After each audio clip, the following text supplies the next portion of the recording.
Shalom, selamat pagi. Tuhan Yesus memberkati kita semua. Doa saya kiranya ada damai dan sejahtera Tuhan yang melampaui akal, menguasai hidup kita. Kasih karunia Tuhan yang selalu memampukan kita terus mengalir dari hidup dan hati kita. Kita masih terus belajar tentang makna dan arti daripada berbuah.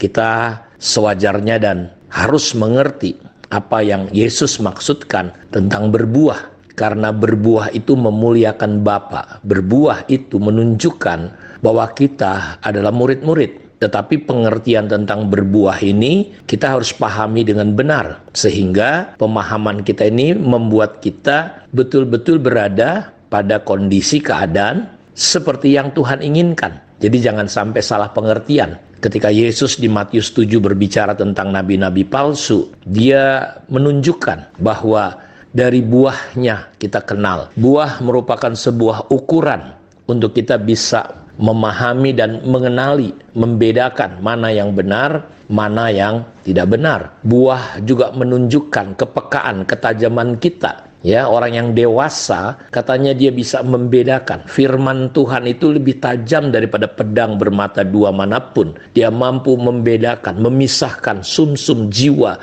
dan roh. Jadi buah itu menunjukkan bahwa kita memiliki kepekaan, bisa membedakan benar dengan yang tidak benar. Karena itu dia berkata bahwa ketika ada orang-orang datang di hari-hari terakhir, banyak orang. Nah, di situ baru ketahuan ternyata mereka salah paham, salah mengerti. Mereka berpikir dengan pelayanan, membuat mujizat, bernubuat, mengajar.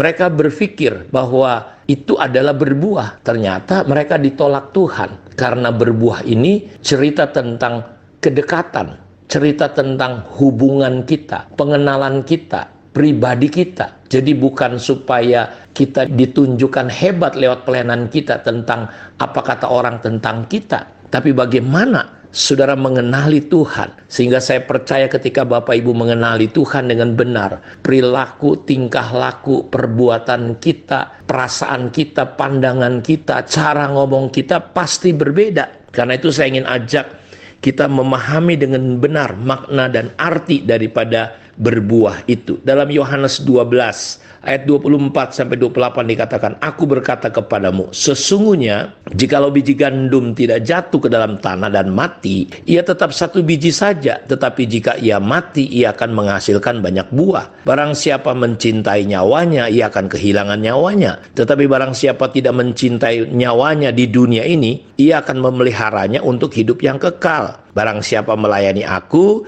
ia harus mengikut aku, dan di mana aku berada, di situ pun pelayanku akan berada. Barang siapa melayani aku, ia akan dihormati Bapa. Sekarang jiwaku terharu, dan apakah yang akan kukatakan? Bapa, selamatkanlah aku dari saat ini? Tidak, sebab untuk itulah aku datang ke dalam saat ini. Bapa, muliakanlah namamu. Maka terdengarlah suara dari surga, aku telah memuliakannya dan aku akan memuliakannya lagi. Kita lihat Yesus tidak lama lagi akan naik ke atas kayu salib. Dia akan dibunuh, dia akan dihina, diejek, diolok. Dan apakah dia takut? Tidak. Karena untuk itulah dia datang. Jadi kalau kita lihat dari hidup Yesus, dia perlu mengalami yang namanya kematian. Dia mengumpamakan dirinya sebagai biji gandum. Kalau biji gandum itu tidak jatuh dan mati, dia tetap satu saja. Jadi kalau prinsipnya kalau kita ingin berbuah banyak, kita memang harus mengalami yang namanya kematian. Kalau kita ingin melihat ada banyak orang dimenangkan bagi Kristus, kita harus semakin berkurang, Yesus harus semakin bertambah. Jadi dari ayat-ayat ini, kita harus mengerti bahwa berbuah itu bukan hanya sampai pada titik cerita tentang pelayanan, cerita tentang Tuhan, tapi ini cerita tentang prinsip-prinsip kerajaan surga, prinsip-prinsip kehidupan Yesus yang harus ada di dalam hidup kita. Karena ketika kita menempel dengan pokok anggur itu, ya, pokok itu adalah sumber. Kalau buahnya lain dari pokoknya, ini di mana persoalannya? Karena tidak mungkin semak duri berbuah pohon ara, atau sebaliknya pohon ara berbuah semak duri, nggak mungkin. Jadi kalau kita menempel sama Tuhan, lalu buah-buah kita adalah kedagingan, dosa, pandangan kita, pikiran kita, perasaan kita nggak benar, ya jangan-jangan kita ini ada yang salah. hubungan kita dengan Tuhan ada yang salah. Seperti orang-orang di Matius 7 itu. Aku udah ngajar Tuhan, aku udah begini, tapi Tuhan bilang, pergi kamu, aku gak kenal kamu, hai pembuat kejahatan. Jadi buahnya adalah perbuatan-perbuatan jahat. Tuhan gak kenal mereka. Karena itu Bapak Ibu, berbuah itu kalau kita lihat adalah kita mulai masuk dalam prinsip Tuhan, mengikuti. Di mana aku ada, pelayanku ada. Dan ketika kita menghadapi satu keadaan yang sulit, Yesus berkata, ya, apakah aku akan meninggalkan, pergi dari prinsip itu? Tidak. Sama seperti waktu murid-murid lari sebagian meninggalkan Yesus karena dia mengajar tentang tubuhnya dan darahnya dalam makanan. Dia adalah roti yang hidup yang turun dari surga. Dan diakui pengajaran itu keras. Banyak orang lari meninggalkan Yesus. Tapi kita lihat, Yesus tanya sama Petrus, Petrus, apakah engkau mau pergi juga? Petrus berkata, tidak Tuhan. Karena perkataanmu adalah kehidupan. Nah, ketika kita diperhadapkan dengan sebuah pilihan, di mana mungkin sesuatu yang tidak ideal, sesuatu yang tidak enak. Bahkan Yesus menghadapi di mana nyawanya terancam, nyawanya, dia akan kehilangan nyawanya. Makanya orang yang mencintai nyawanya akan kehilangan nyawanya. Apakah kita masih bisa berpegang kepada prinsip-prinsip kerajaan surga ketika nyawa kita terancam? Ketika mungkin jabatan kita, kenyamanan kita terancam. Banyak orang tidak terus mengikut Tuhan. Banyak orang tidak berjalan di dalam prinsip kebenaran yang sudah dia percaya, dia lari. Ya, banyak orang, saudaraku, tidak setia dengan kebenaran. Nah, berbuah itu adalah kita tetap setia, berpegang teguh, hidup di dalam prinsip-prinsip kebenaran, walaupun kita terancam kenyamanan kita, nyawa kita. Kita harus tetap setia sampai akhir. Tapi banyak orang, karena ini sedikit, dia kehilangan kesetiaannya. Dia tidak lagi bisa tinggal di dalam komunitas. Apa buktinya kita mengasihi Tuhan?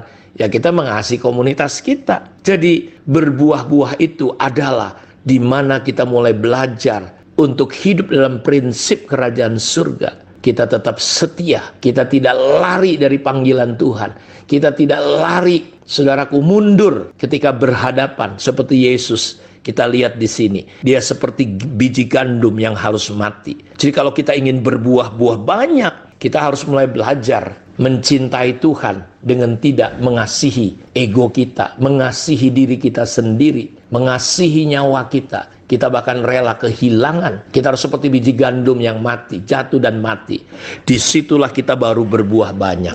Saya berdoa biar kiranya lewat perenungan, lewat firman Tuhan ini, kita mulai belajar memaknai makna dan arti daripada berbuah.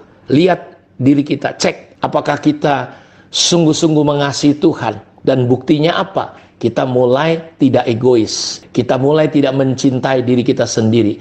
Kita sungguh-sungguh mencintai Tuhan. Dengan apa? Dengan kita rela berkorban. Demi kepentingan banyak orang, kita rela, saudara-saudaraku. Demi jiwa-jiwa, kita rela.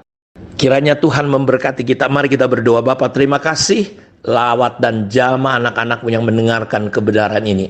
Biar firman-Mu masuk jauh ke dalam roh kami, hidup kami. Sehingga firman-Mu menjadi kehidupan dan kesembuhan. Karena kami selalu mendapatkan firman-Mu. Terpujilah Engkau Bapa. Di dalam nama Yesus kami berdoa. Amin. Tuhan memberkati kita semua. Shalom.